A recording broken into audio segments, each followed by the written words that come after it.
Hello friends, అందరికీ నమస్కారం. AP police jobs కోసం ఎదురు చూస్తున్న అభ్యర్థులకు ఒక మంచి అప్డేట్ వచ్చింది. 2026లో ఏపీఎస్ఐ మరియు కానిస్టేబుల్ నోటిఫికేషన్ విడుదలయ్యే అవకాశాలు కనిపిస్తున్నాయి. పోలీస్ డిపార్ట్మెంట్ లో ఖాళీగా ఉన్న పోస్టులను భర్తీ చేయడానికి ప్రభుత్వం చర్యలు తీసుకుంటున్నట్లు సమాచారం. ఇప్పుడు చాలా మందికి ఉన్న ప్రశ్న, ఎన్ని పోస్టులు వస్తాయి? ప్రస్తుతం అధికారిక ప్రకటన రాలేదు, కానీ వేల సంఖ్యలో పోస్టు వచ్చులు వచ్చే అవకాశం ఉందని అభ్యర్థులు ఆశిస్తున్నారు. పోస్టుల వివరాలు అధికారిక నోటిఫికేషన్ వచ్చిన తర్వాత మాత్రమే క్లియర్ అవుతాయి. ఇప్పుడు ఎగ్జామ్ ప్రాసెస్ గురించి చూద్దాం. కానిస్టేబుల్ కోసం మొదట ప్రిలిమినరీ రిటన్ టెస్ట్ ఉంటుంది. ఆ తర్వాత ఫిజికల్ మెజర్మెంట్ టెస్ట్ మరియు ఫిజికల్ ఎఫిషియన్సీ టెస్ట్ ఉంటాయి. ఫిజికల్ లో క్వాలిఫై అయిన వారికి ఫైనల్ రిటన్ ఎగ్జామ్ నిర్వహిస్తారు. చివరగా డాక్యుమెంట్ వెరిఫికేషన్ మరియు మెడికల్ టెస్ట్ తర్వాత ఫైనల్ సెలక్షన్ జరుగుతుంది.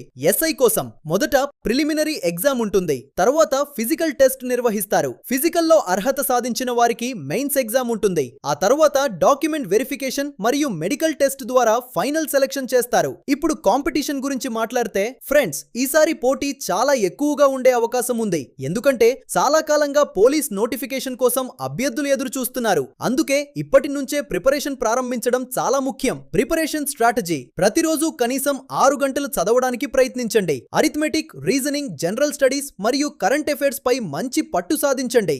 రోజు న్యూస్ పేపర్ చదవండి. ప్రీవియస్ ఇయర్ పేపర్స్ ప్రాక్టీస్ చేయండి. ప్రతి వారం మాక్ టెస్ట్ రాయండి. ఫిజికల్ ప్రిపరేషన్: రోజు రన్నింగ్ చేయండి. స్టామినా పెంచుకోండి. Long jump, high jump practice చేయండి. ఫిట్నెస్ పై ప్రత్యేక దృష్టి పెట్టండి. ఫ్రెండ్స్, నోటిఫికేషన్ వచ్చిన తర్వాత కాకుండా ఇప్పటి నుంచే సిద్ధమవ్వండి. మీ లక్ష్యం ఏపీ పోలీస్ యూనిఫామ్ అయితే ప్రతిరోజు కష్టపడండి. ఈ వీడియో నచ్చితే ఒక లైక్ కొట్టండి. మీ ఫ్రెండ్స్ తో షేర్ చేయండి. ఇంకా ఏపీఎస్ఐ మరియు కానిస్టేబుల్ అప్డేట్స్ కోసం మా ఛానల్ ను సబ్స్క్రైబ్ చేసుకోవడం మర్చిపోవద్దు. All the best future police officers. జై హింద్.